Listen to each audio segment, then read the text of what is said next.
I'm Greg Jamian, and welcome to Home Health Care Corner.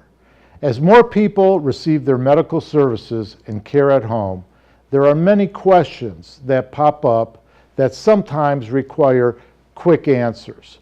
I have put together a series of short segments with healthcare professionals that will help explain how things work, along with answers to common questions found in home-based care. I hope you find the following information helpful.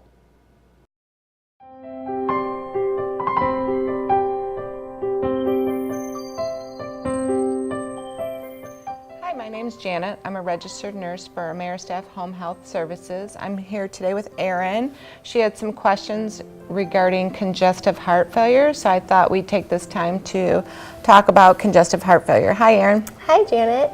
I just wanted to ask, a friend of mine was recently diagnosed with congestive heart failure, and she's in her 40s.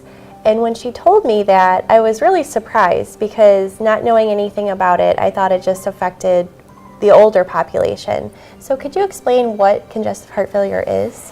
Congestive heart failure actually will happen to anyone if they live long enough. It's a little bit surprising that somebody that young has it, but it's definitely something that everyone will eventually get if we live long enough. But a lot of different things plays factors in it. Congestive heart failure really is about your heart is a muscle, and that muscle gets weaker as time goes on, or different things can cause that heart muscle to become weaker, such as genetics, in your friend's instance, valve problems, like if you have mitral valve prolapse, or anything with the problems where the valves in the heart don't close. So what basically with congestive heart failure is your heart just doesn't contract as strong, so it can't pump the blood around in your body, and it backflows into your lungs. So with congestive heart failure, if you have underlying kidney disease or diabetes, genetics, that all can play a factor in it. So that's basically how it is. Okay. Well, she described one of her major symptoms was the tightness in her chest. And are there any other symptoms? Yeah, one of the symptoms is the swelling in your legs. Okay. Most people notice that they are retaining fluids, and the fluids go down into their feet and ankles. And that's because the heart's not pumping the fluid, and it can't pump it back up into your heart as well. It a lot of times will go into the lungs. So you have, a lot of times people call it fluid in your lungs. And then when they go to sleep at night, it's harder for them to lay flat. So they might notice that they're having to be up on pillows more. They're noticing more and more 2 to 3 pillows to sleep on so they can breathe. Kind of propped up. Prop them up, right. So shortness of breath is a big thing. Weakness, they're not able to do their normal activities, or they're getting short of breath when they're walking to a car. Those are symptoms. Weight gain, rapid weight gain.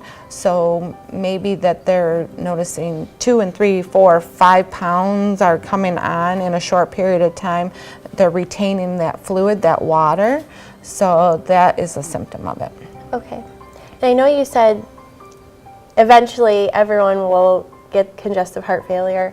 Is there anything you can do to prevent the oncoming, Yeah, definitely get checked out with a doctor. Some of us, when we're younger, we don't think we have to go to the doctor, but have that physical, have your heart checked out, watch your diet, low sodium diet. That salt, if we have too much salt in our diet, that plays it's hard on our kidneys to process it. We hold on to those fluids. That's why you have to be on a low sodium diet with congestive heart failure, because that extra salt makes you hold that water on. And if you're not processing the fluids as much, then you have fluid overload. Sometimes they call it fluid overload.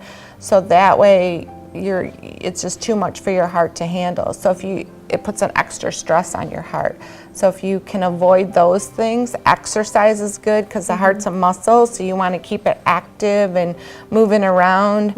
If it contracts better, that's why congestive heart failure too, everyone will eventually get it because the heart's a muscle and it has to work so hard all the time. So if we can make it less stressful, then it's better. So diet, exercise, going to the doctor, make sure you're taking your medicines. If you keep your diabetes under control, you don't have as much strain on your kidneys, which helps your heart. All of that is good. So would a low impact exercise regime or higher, what would you recommend? Does it Walking depend on your age? is really good. Anything cardiovascular will help your heart. Okay. So that's why they say, you know, you don't really have to go out and do really high, but just keeping walking is great. So everyone can just walk. Okay. Yeah. So check your weight every day, you know, keep on your medications, talk to your doctor. That's a big thing with congestive heart failure. Watch that diet, all of that things. Make sure you follow up with your physician. If you have any further questions, do you have any questions, Erin? No, I think you answered everything, Janet. Thank you. You can always contact AmeriStaff at 248-288-2270 and we can answer any of those questions.